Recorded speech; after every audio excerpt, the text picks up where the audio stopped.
¿Qué tal, maestra? Buenas noches. Yo soy Edgar Iván Abejas Rodríguez y hoy le voy a presentar las generalidades de la serie de Bessel. Bien, vamos a comenzar con su definición. Las funciones de Bessel, primero definidas por el matemático Daniel Bernoulli y más tarde generalizadas por el mismo Bessel, que son del que se quedó el nombre, son soluciones canónicas y de x de la ecuación diferencial de Bessel, que tiene la siguiente forma, que se presenta a la derecha de la pantalla, en la parte superior, donde x cuadrada que multiplica la segunda derivada de y sobre la segunda derivada de x más x que multiplica la derivada de y sobre la derivada de x más, entre paréntesis, x cuadrada menos alfa cuadrada, cierra paréntesis, y es igual a 0. Bien, en este caso, alfa tiene que ser un número real o complejo.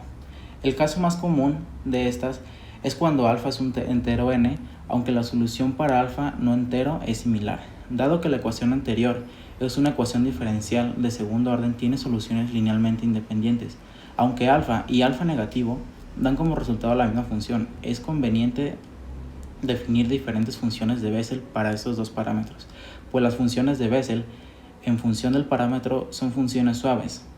Las funciones de Bessel se denominan también funciones cilíndricas porque son soluciones de la ecuación de Laplace en coordenadas cilíndricas. Bien, vamos a pasar a la siguiente diapositiva, que tenemos las aplicaciones.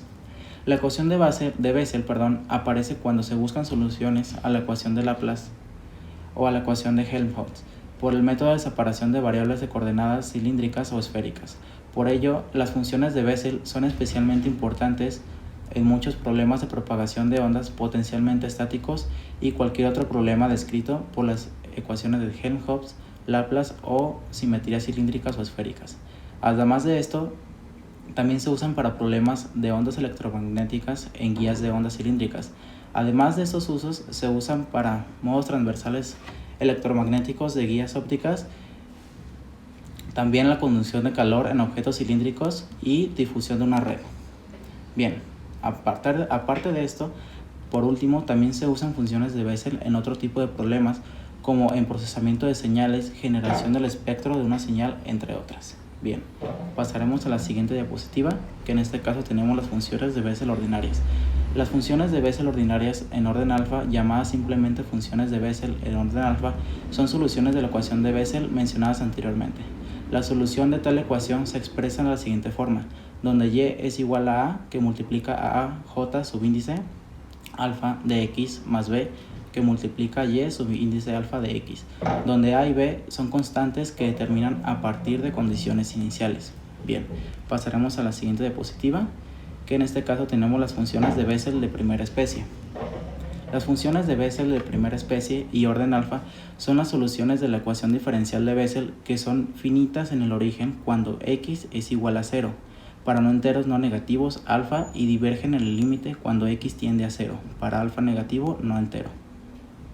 Es posible definir la función de j subíndice alfa de x por su expansión en la serie de Taylor en torno a x cuando x es igual a 0, la cual puede hallarse aplicado en el método de Frobenius a la ecuación de Bessel de la siguiente forma, que se presenta a la derecha de la pantalla. Cuando j subíndice alfa de x, que es igual a la sumatoria de kappa igual a 0 hasta el infinito de menos 1 elevado a kappa sobre kappa factorial que multiplica kappa más alfa multiplicando por el factorial, que es todo esto a su vez multiplica x sobre 2 elevado a kappa más alfa. Bien, tenemos que recordar que siempre que el número alfa, que todo esto, alfa tiene que ser siempre un número entero. Si alfa es diferente a conjuntos de números enteros, entonces j subíndice alfa de x y j subíndice negativo de alfa de x son linealmente independientes y por lo tanto una solución general de la ecuación de Bessel puede expresarse como una combinación lineal de ellas. Bien, vamos a pasar a la siguiente diapositiva, que sería la última, y las funciones de Bessel de la segunda especie. Bien, las funciones de Bessel de la segunda especie, denotadas por y subíndice alfa de x, son soluciones de la ecuación diferencial de Bessel. Estas funciones divergen en el origen, es decir, cuando x es igual a 0. A estas funciones, y subíndice alfa de x, también se les llama a veces funciones de Newman o de Weaver, y a veces se denotan por n subíndice alfa de x. Para números alfa no enteros, se definen a partir de las funciones de primera especie mediante la siguiente fórmula que tenemos en la parte inferior de la pantalla. De y subíndice alfa de x es igual a j subíndice de x coseno de alfa que multiplica a pi menos j subíndice negativo de alfa de x sobre todo esto sobre el seno de alfa por pi. Y bien, eso sería todo de mi parte, maestra. Muchas gracias.